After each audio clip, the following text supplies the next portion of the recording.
If you want to head out to the wilderness and do some barbecuing on a disposable grill that's totally biodegradable, then check out this.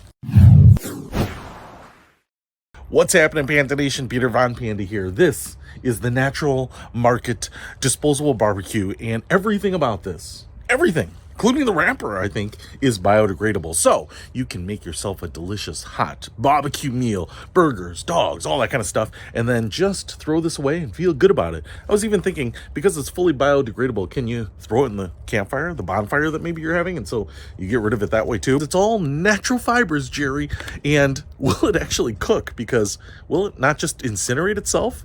I mean, I'm kind of worried about that. So let's take a look at what we get and try it out. All right. I want to show you something here because this is the first paradox of the whole thing.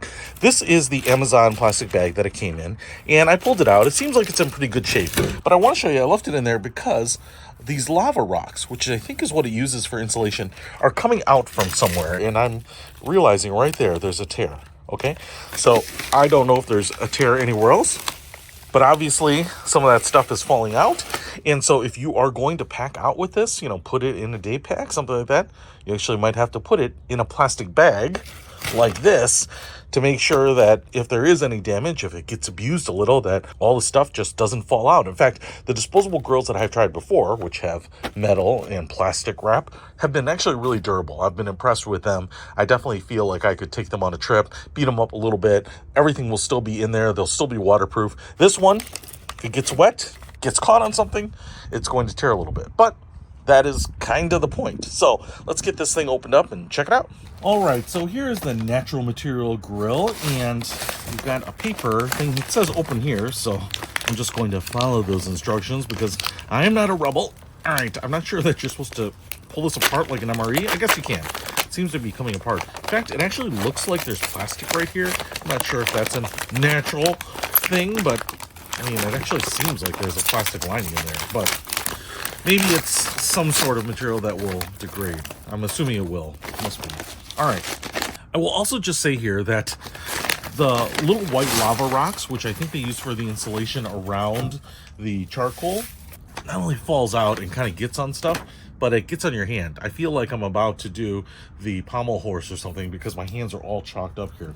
It would probably have been a little more manly to say rock climbing. We also have some straps for long here, and I think I can just tear these off. All right. Everything here appears to be cardboard. Now, the one thing I want to show you is these grill slats, these grill bars, are just bamboo sticks.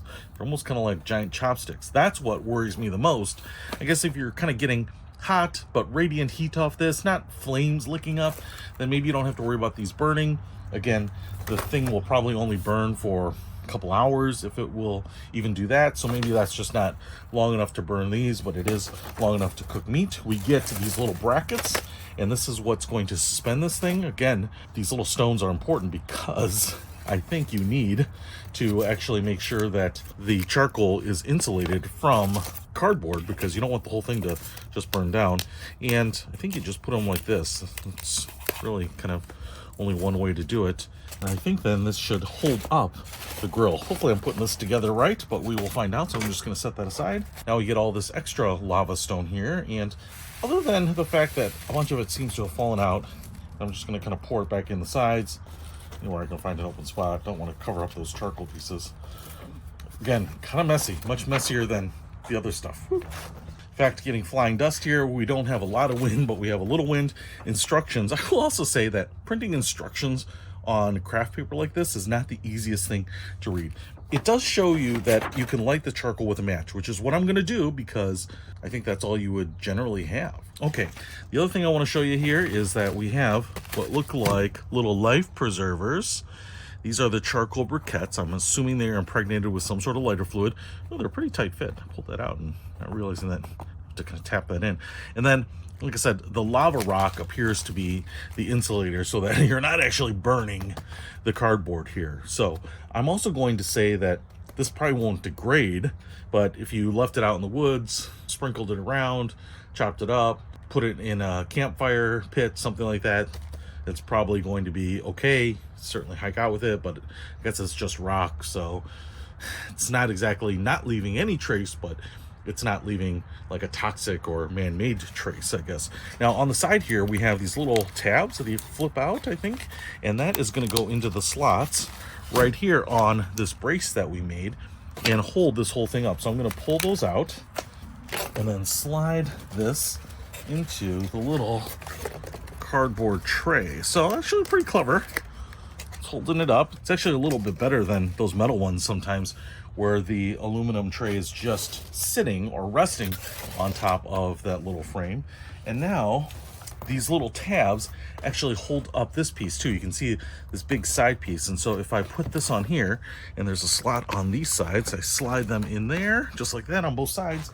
What it's doing is it's holding these bamboo bars, I would say probably about 1.25 inches above the charcoal briquettes. Okay, now that we got this set up, we actually have to light it, and I'm kind of curious to see how easy it is to light. And then we'll throw on some red meat. As I said, it is not super windy out here, but there is a little wind. Kind of goes from nothing to maybe 3 miles an hour. So I'm just going to light this with these diamond matches here. I'm going to actually pull off this because I want to try to get to the middle. And I might just try to shield these briquettes from the wind a little bit here. I'm going to start in the middle in case I need to light some more. Okay, if you just hold the flame to the outside, I see a little discoloration on the briquettes. Okay, you can kind of see it sparking there. So I think you want to just get kind of the flame licking up the sides. You might be able to hear it. So it's a little bit like that Hot Devil barbecue. I feel like that briquette up there is lit, but it's not super easy to get these lit. But I feel like once you get over that little hump where they get the flame, then they kind of roar. And I guess the point of that is you don't need a lighter, you don't need a torch, and you don't have to worry about running out of lighter fluid and all that. But I also don't feel like these types of briquettes ignite the ones next to it all that easily, but maybe I'm wrong about that. Okay, I mean, I guess they are kind of doing a little domino runaway, but I'm on my third match there, and I've got maybe 3 or 4 of them lit, and I'm not sure if they will kind of light the other ones, but just trying to get this going as quickly as humanly possible here too. So I kind of get the advantage of these types of briquettes, but I will say the disposable grills where you just light the cardboard wrapper on fire, that's kind of like a one match situation. They seem to work pretty well. I get maybe in high winds or less than ideal conditions, this actually might be superior, but you should have a full box of matches. I'm also trying to light right in the center of the donut. I'm not sure if that makes it easier. Does not seem to matter. Okay, match number 5. I mean, they are going. I'm just not sure if they'll all just light up on their own eventually. All right, I want to give you a little update here. I put all of the matches that I lit in there. I actually don't know how many there are. Maybe a dozen. I will say, I think whatever accelerant they're using seems kind of like some sort of sparking chemical, some sort of metallic chemical or something. Does seem to work. It just kind of takes a while, and it is better in theory than I think in practice. Now, I will also say they do start to run away and light each other, I think. But over here, I mean, almost all these are still not lit. So I'm not sure what it takes to get them all lit here. But I think that once they start getting hot, they kind of do ignite each other. But I'm a little worried about some of them, burning for 5-6 minutes longer than the rest and getting hotter and going out earlier than the other ones too, but maybe it won't matter. And as they do get lit, you can see here that the matches are starting to get ignited and burned off as well. So I probably am going to continue to try to light this corner here just to kind of get that heat going. I mean, this one isn't lit at all. Like I said, these, 8 here I don't think are lit at all. Maybe these 2 aren't lit at all either. But even in the light wind today, it makes it a little hard to get them going with a match, at least. So I would definitely suggest maybe using a lighter. You can see, I mean, now we're probably up to 5-6 mile per hour wind, and it's not putting them out, but getting them going is the hard part. But I never give up. All right, finally got it going here. you can see the carnage that it hath wrought on my diamond matches.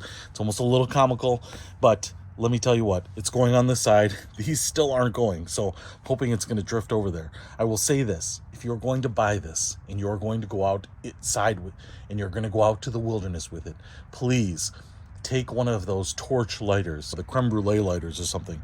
I feel like that is going to be a difference maker in getting this thing going. Like I said, it's pretty calm. It's a little breezy, but it's kind of warm. It's sunny. This really isn't adverse conditions, and getting this thing lit up was kind of frustrating. So I'm going to put the grill portion back on here, and because it's producing heat, at least over on that side, I'm going to throw some burgers on this. Now, I will also say that in the instructions, it said not to use really fatty stuff because that fat will drip down and start to burn, and I think will create flame, and that flame will burn through these bars.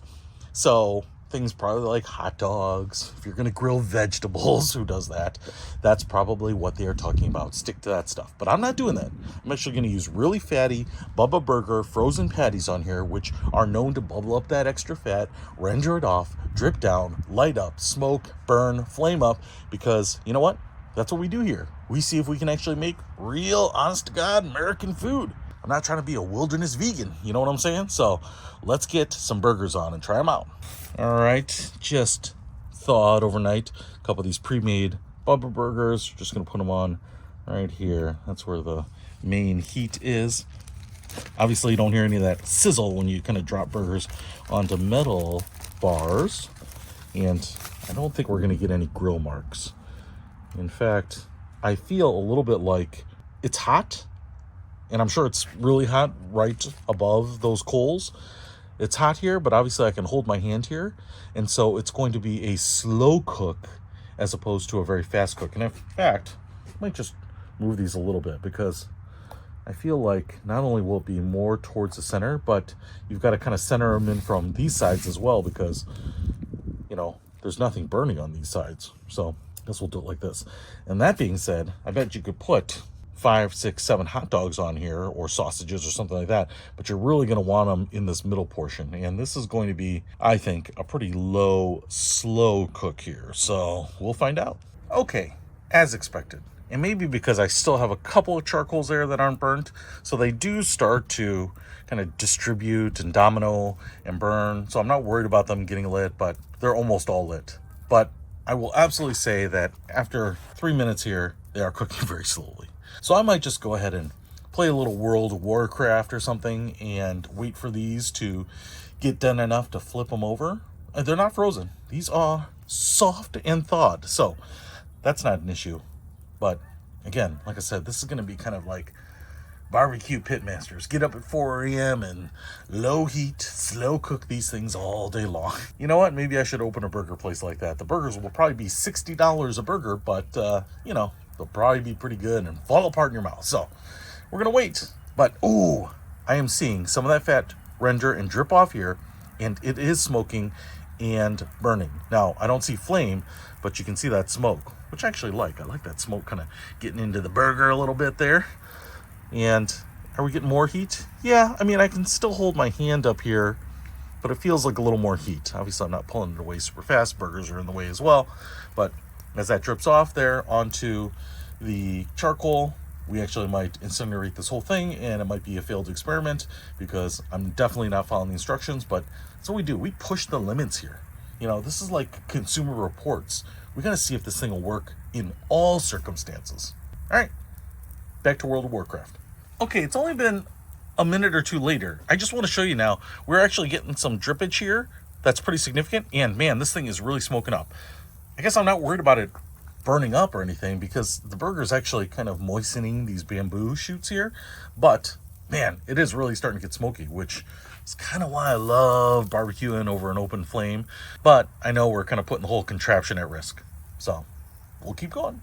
All right, it's about 6 or 7 minutes later, and I want to give you a little update. Obviously, you can see the burgers are starting to cook through. We're getting the juices up the top. We're getting tons of stuff dripping through and tons of smoke. Now, a couple things have dawned on me here. Because there is such thick insulation here with these lava stones, there's at least an inch or an inch and a quarter of border around there. We don't have as much cooking surface or actual heat creation surface as we do in some of the other disposable grills, even though this thing is about the same size overall. So there is just more heat in the middle here. And so what I've realized here is, even though I only have 2 burgers on here, that's really all you could probably do unless you were to crowd some hot dogs right around, tucked in there close. So you just can't really use the full surface area like you would on some of the other disposable grills.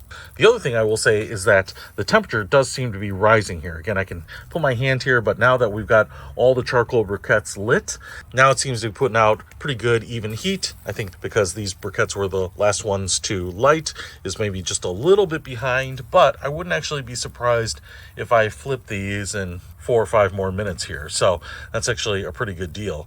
And I am not seeing any flame jump up from these very fatty burgers or anything and causing me concerns that we're going to ignite the bamboo or the cardboard or anything like that at the moment. And the sides of the cardboard here are very hot.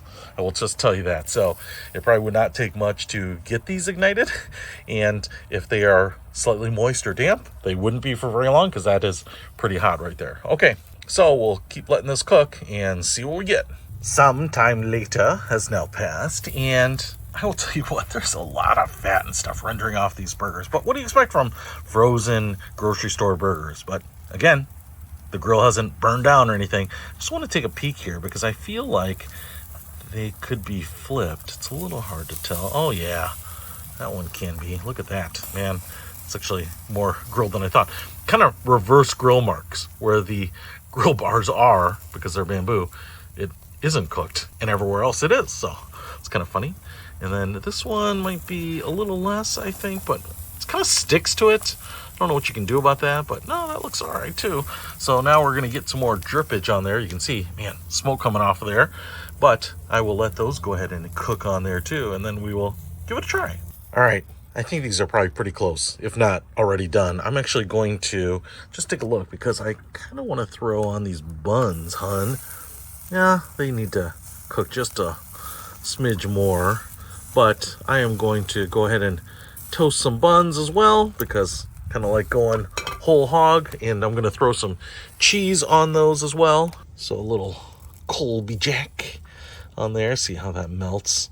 Again, not super hot, but it's probably 800 degrees down right above the coals. Obviously cooking just fine, but not super fast, right? So you just have to kind of be patient with this. But I like the fact that it has not burned down, despite the fact that I am going against the grain here and using some very fatty stuff to see what it does. And because I wanted a burger, not a hot dog, or a burger, not a cooked zucchini.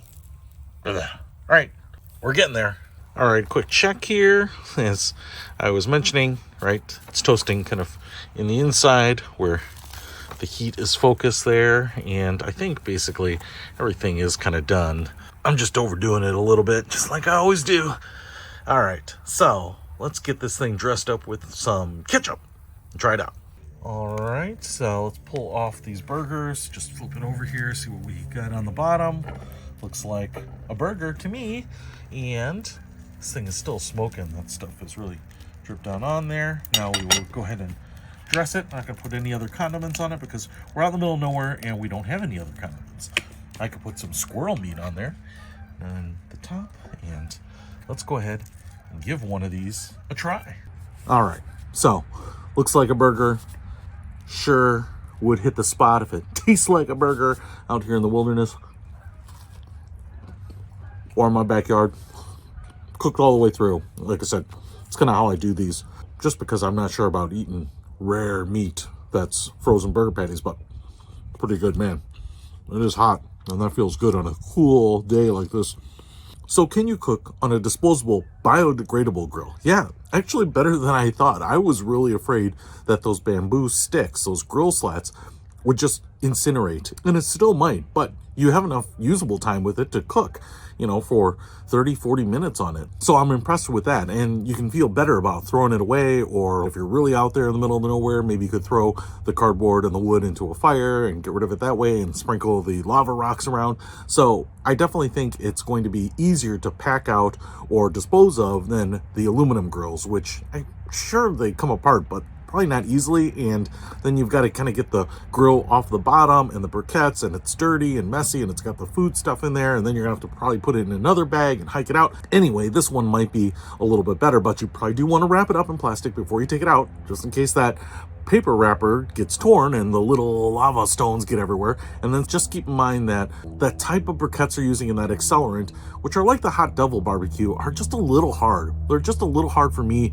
to get lit, but you can absolutely do it. And then the last thing is, because you don't have a lot of cooking surface area, you can't really cook as much. So the other ones, even though they're about the same size, I think will cook a little more. I have cooked 4 burgers on the kind of standard disposable grills. You are probably going to be limited to 2, maybe 3, maybe 2 burgers and some hot dogs or something like that. So you're just going to have less cooking surface area and the ability to churn out as much food. But if you do want food for a couple people here,